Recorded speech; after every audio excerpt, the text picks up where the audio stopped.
Hi everyone.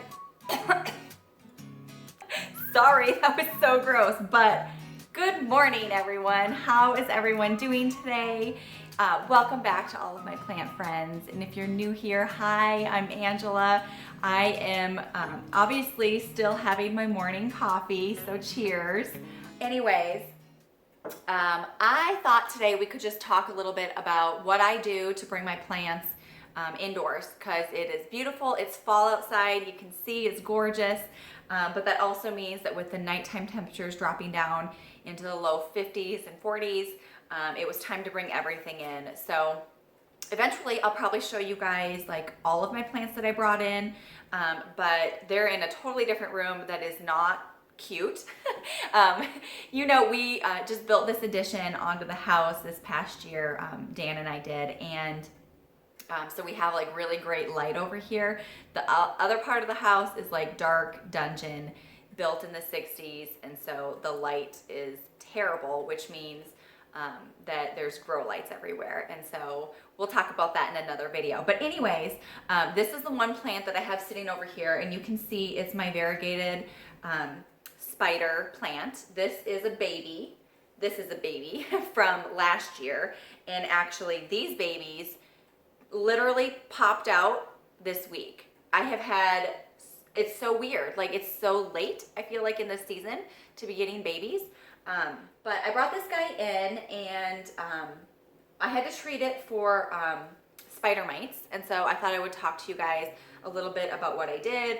And it's not perfect. And you guys know that I love my plants, but they don't get all the attention that they need. And so really, like, the first thing I do when I bring a plant in is make sure that it's not near any of the other plants. And so if I have missed anything, if there are any pests that are still on the plant from being outside, that when it's inside, it's not going to spread to my other plants. And so I'm actually very fortunate here. Knock on wood, I don't have too many problems with plant pests. And that could just be because I neglect them. I don't know, but I think I just get lucky. Anyways, like I said, this guy had some spider mites.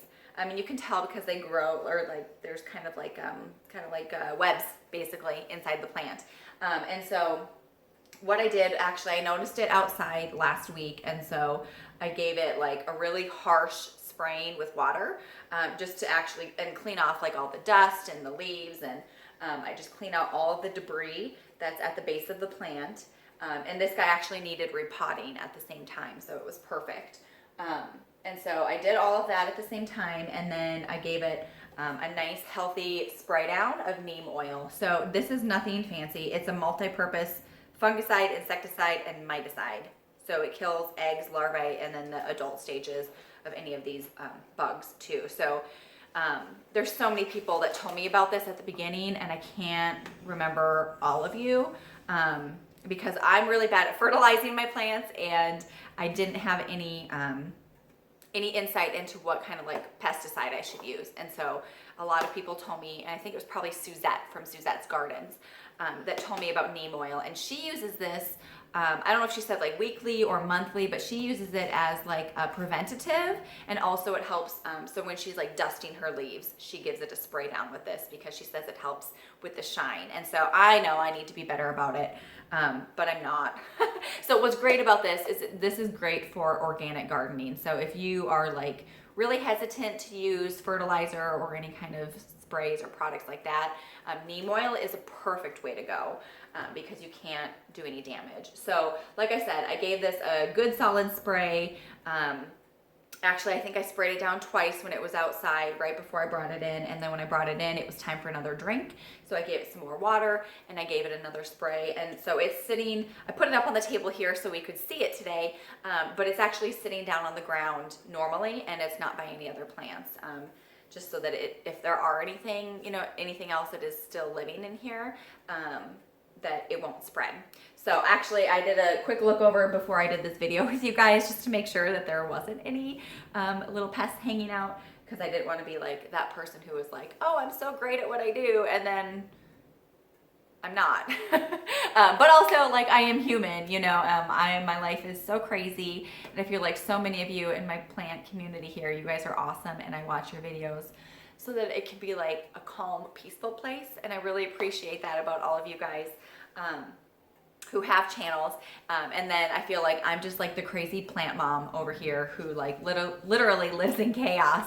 But I know that some of you can probably also relate to that. So either way, I'm just over here doing my thing, and I hope that you guys are having a good time with it too.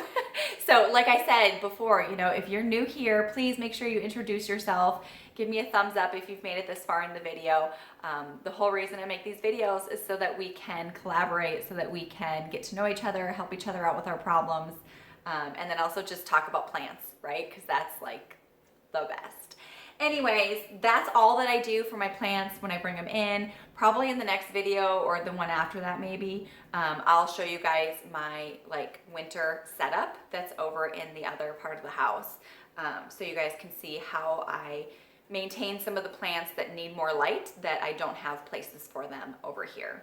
So that's coming up. So make sure you subscribe, right? And make sure you set your notifications to all. Gosh, everyone tells you to do these things. You already know what to do, so just do it. And then we can be friends. Okay, so thank you guys so much for tuning in. I hope you have an awesome rest of the day, and we'll see you in the next video, okay?